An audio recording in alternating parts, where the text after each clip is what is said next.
Hello there, Drew Hanish of Whiskey Lore, and time for another whiskey tasting and matchup Monday. This week I am doing two Brown-Forman Rye whiskeys against each other. Not that long ago, I was completely blown away when I just arbitrarily ended up at buying a bottle of Old Forester Rye. 100 proof, excellent whiskey, and pretty inexpensive. Actually, this liter cost me $27. I'm like, wow, okay, $27. Pretty good deal. Read the history on it. Fascinating. All right. Then, recently, Jack Daniel's came out with their bonded rye. So, I've always liked Jack Daniel's rye, and so I was very happy to see that they were coming out with a lower price point in terms of something that's got an elevated ABV. This again is going to be 100 proof, 50% ABV. So we're really doing apples to apples here in terms of that comparison.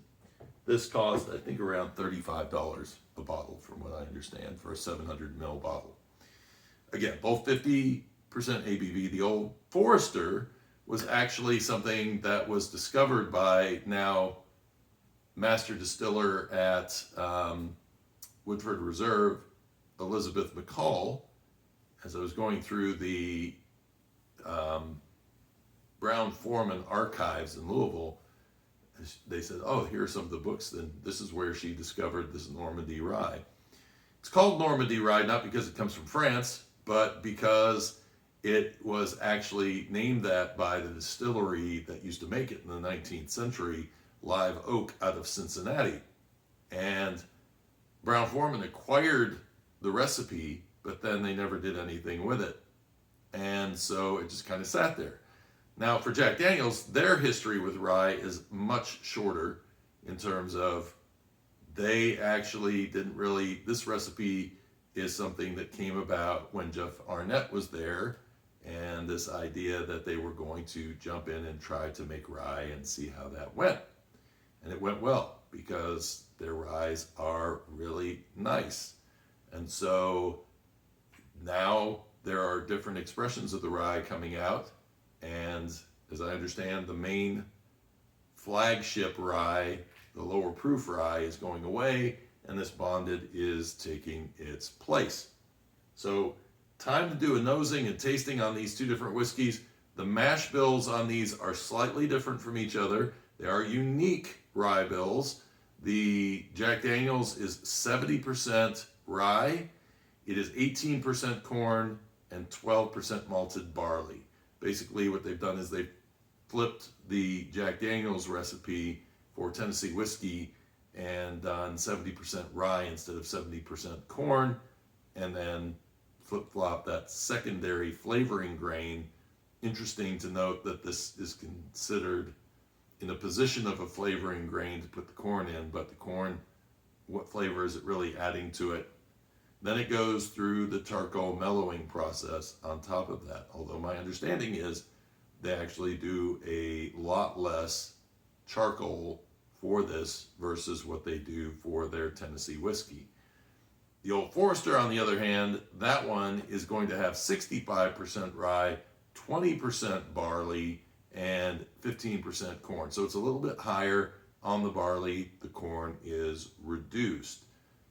Time to jump in and do a tasting on these two whiskeys to see the difference. All right, going to jump in on Old Forester first.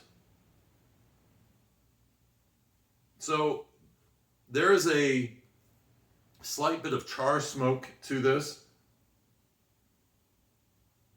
The oak notes really stand out on this. There's a little bit of a citrus note. And the rye is there, but it's very muted.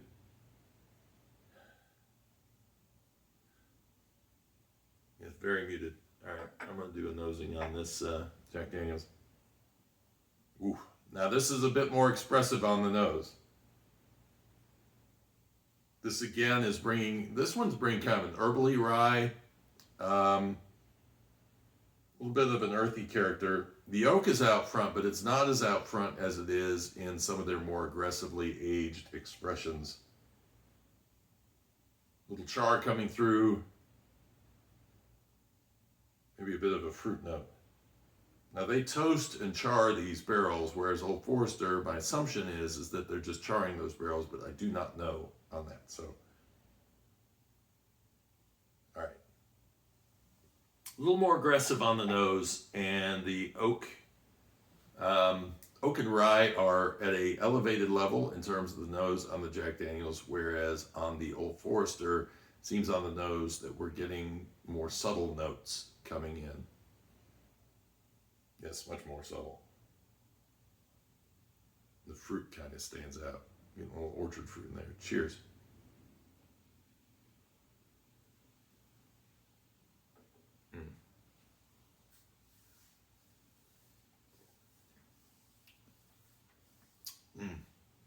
Nice rye spice, a little sweetness, but light sweetness. I get chocolate and some mint coming through. A little tropical fruit note as well. The pepper is there. It's 100 proof. It really isn't that overly aggressive. It does leave a little bit of a chocolate pepper note on your palate. Again, not overly aggressive. Dries out though towards the end. It definitely dries out a bit. Now the cooperage is standing out a whole lot more, the char.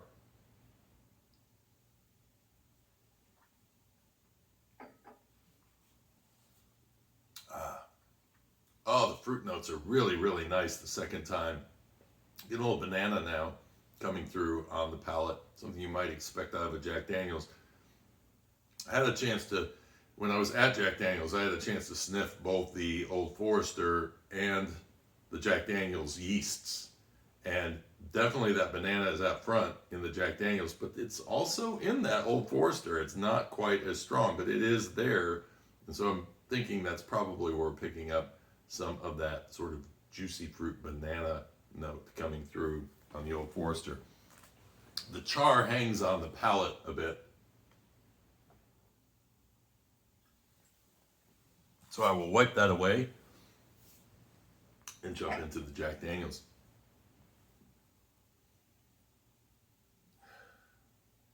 Ooh, sawdust. A lot more sawdust kind of a note coming through on this. There's a bit of that toasted note. Cheers.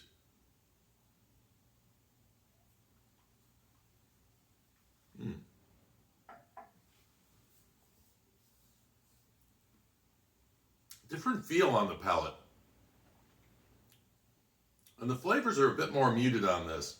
Green apple. Oh, okay, the char is coming through. It's not overly peppery to me versus the Old Forester.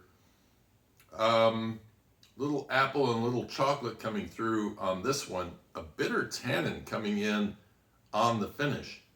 And I've not experienced that before.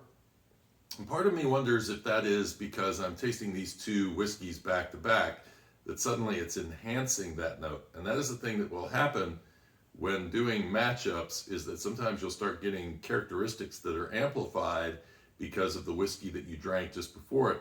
No matter how much you want to cleanse your palate, sometimes there's a little something left behind. It could potentially clash. So I'm going to take a second sip of this to see if that is still there. There's a distinctive scent to Jack Daniel's whiskey. There really is.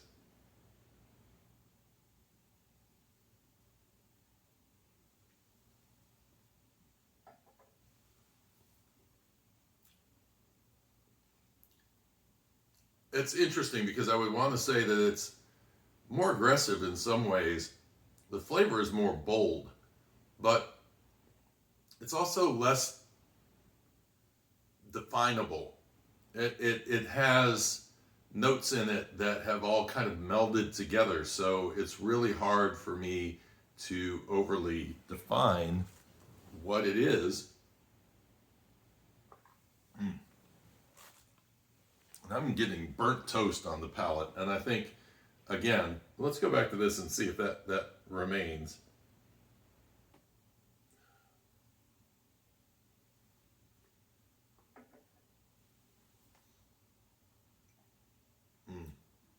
yeah, just subtler and sweeter. A little sweeter, but then it dries out on the finish. Boy, that's tough. I got to tell you that I'm probably more impressed with the Old Forester in the depths of flavors that I'm pulling out of it. It is one that you could explore and really kind of maybe find some things in it, which is what I love about Signature 100 Old Forester, is that it's got a lot of flavor coming into it that makes you want to just investigate it, and flavors you don't really expect all the time. So, no, I'm impressed with that. And honestly, the big thing that sells me is you can buy the 700 ml for 35 bucks, or you can buy the 1 liter for around $27. It's probably gone up since I bought this, but I didn't buy it that long ago. And so I'm really impressed by that. So I think I have a favorite between these two. You can discern which one you think it may be, but hopefully I've given you enough information between the two that you can figure out which one fits with your particular palate. Hope you enjoyed this today. Matchup Mondays, gotta keep them coming. And until next time, cheers and Slainte.